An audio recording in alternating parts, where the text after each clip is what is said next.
په دولتي ادارو کې حجاب تر نامه لاندې درې ورځنی سیمینار نن د ښځینه کالج په قومندانۍ کې پای ته ورسید. هغه غونډه چې په همدې موخه په یاده قومندانۍ کې جوړه شوې وه د کورنیو چارو وزارت د اداري معینیت د دفتر لوی رئیس شیخ محمد طاهر حلیم په افغاني ټولنه کې د حجاب پر ارزښت خبرې وکړې. ویل حجاب د دې ارزښت ډېری، حجاب د دې هغه معنوي حسن ډېری.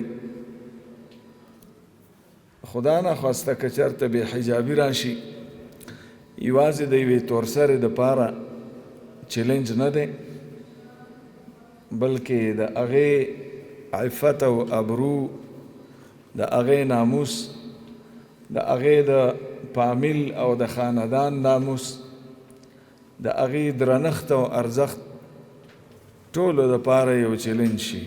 په دغه پرامن ماحول کې زمونږ د ټول ملت د تورسرو فرض جوړیږي چې غیرو 20 کاله کومه خواري کړې وه چې دلته د بې حجابي راشي په مختلفو نومونو باندې، په مختلفو شکلونو باندې زمونږ تورسرې، زمونږ نوجوان کل هغه د اسلام نه بیزاره شي او دین دشمن دي شي. اوس د امارت اسلامي د هغې سوچ دا دی چې هغه دین دشمنۍ دپاره چې هغې کوم ذهن جوړ کړی چې هغه ذهن څنګه چې دغه د دین دشمنان مغلوب شو، دغه رنګ د هغوی هغه ذهن او هغه مفکوره هغه مغلوبه شي. نو دا زموږ او ستاسو مشترکه ذمهداري ده، مشترک مسؤلیت دی. په خپل عمل کې به هم اسلامیت ښایو. اسلامیت به صرف د قول تر حده نه وي او په خپل ژوند کې، په خپله زندګۍ کې به موږ د اسلامي اقدارو، د اسلامي تهذیب او د اسلامي اخلاقو معلمین او استادان یو. وروسته د یادې قومندانۍ یوې تنې ښوونکي خبرې وکړې او د کورنیو چارو وزارت له رهبرۍ یې مننه وکړه چې دوی ته یې د زده کړو او کار زمینه برابره کړې. تشکر میکنم، بسیار سپاسگزاری میکنم از وزارت امور داخله که چنین برنامه ها را دایر میکنن و بر ما اجازه میتن تا در مواردی که بسیار بر ما مهم است صحبت نماییم.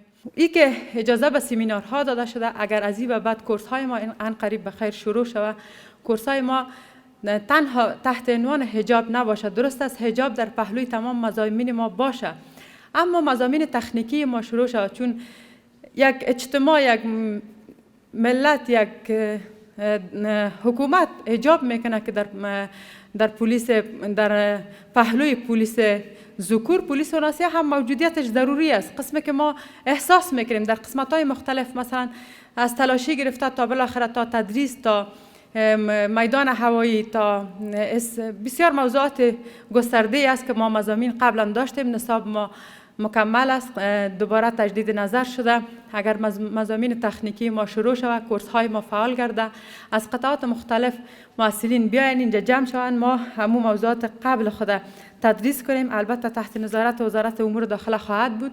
ما آمادگی خود اعلان میکنیم، هیچ نوع مشکل نداریم. موضوع تدریس سمینار ما حجاب در محیط کاری بود. قسمی که میبینید به می حجاب ما آمدیم، امارت اسلامی هیچ مشکل به ما ایجاد نکرده تا فعلا. از روز اول تا فعلا در وظیفه همه قسم میاییم، هیچ کدام مشکل تا حال امروز سر نخوردیم. پیام ما به خانمای دیگه ای است که بیاین نقش خود در جامعه بازی بکنن.